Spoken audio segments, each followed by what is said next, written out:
Forum's been around for nearly half a century. That's a long time. It was the community leaders and the community organisations across Greater Western Sydney that really wanted to establish a peak organisation.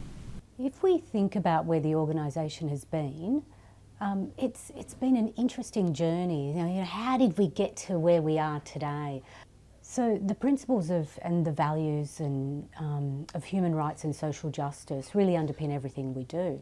Sometimes you can talk about those things in an academic way because you're so caught in that cycle of delivery. So our journey as individuals, as a team, as an organisation, was really, that's where it started. We live in a world where there is, we know discrimination based not just on race, but on gender, on socioeconomics, on ability, on so many layers. There's so many layers of intersection and discrimination based on so many factors that we thought, you know, let's step back and let's start to explore that as humans, as individuals, as a team, and as an organisation.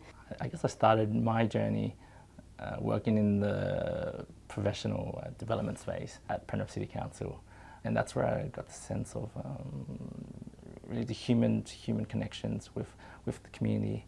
One of my colleagues had done a program at Western Sydney Community Forum, and she told me about it, and that the program she told me about was really special, and I think it really resonated with where I wanted to be in terms of leadership. So it was a program called Generation Community, which, funny enough, that I'm leading now. The program really built those concepts, skills, and really built my confidence in terms of being able to advocate for community. It really broadened my knowledge of systems thinking. It drew me to this organisation especially. This job was my first job coming out of uni. I actually did my internship here, and they called me about 2 months afterwards asking if I wanted a job. So yeah, so I took it. I think I had the typical vision of I want to change the world and I want to make a difference and make things better, which I still kind of do, but I've got more experience behind me now. I'm really passionate about bringing humanity back into the things that we do, whether it's our building an infrastructure or we're looking at accounting and financial literacy and the inequities that occur in those spaces, or we're looking at young people and bringing their voices into places of decision-making power. It's about bringing back people into the things that we do. Yeah. So I suppose what drew me to working at the Forum was leadership. I saw Western Sydney Community Forum as an opportunity to be a leader of communities and community organisations and look at leadership in the way we work in social and community services with organisations and how we work with people on the ground. I started in May 2019 part-time, just before the December 2019 COVID pandemic hit. Prior to joining the Forum, so many things in the world were happening.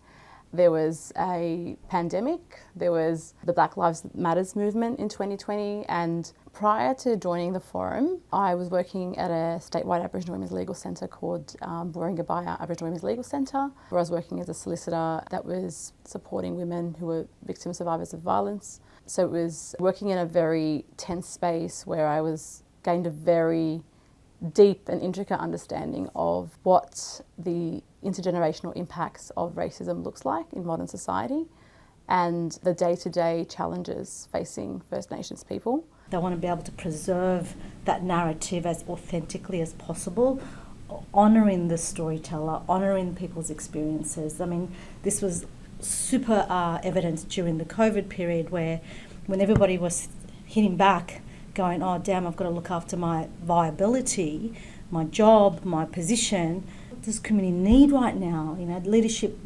meant going, I'm vulnerable as well, but you know what? Let's be vulnerable together. What does that mean? What does that look like?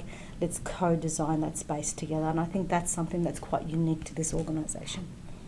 So let's segue into anti-racism and the organisation's focus on anti-racism from about 2020 and then the escalation through 2021. So how did that all come about? I guess I brought it to the board's attention at one of our meetings because I felt like, yes, we do a lot of anti-racism work anyway, but how do we actually formalise that journey? Who do we identify as people that need to be in the room? How do we make sure that everyone's voices are captured? I can't say enough about, putting an issue like that up and having our chair say, yep, this is something we need to address. Not having another barrier and then another barrier and then another barrier. We're going to do that, get on with what needs to get done.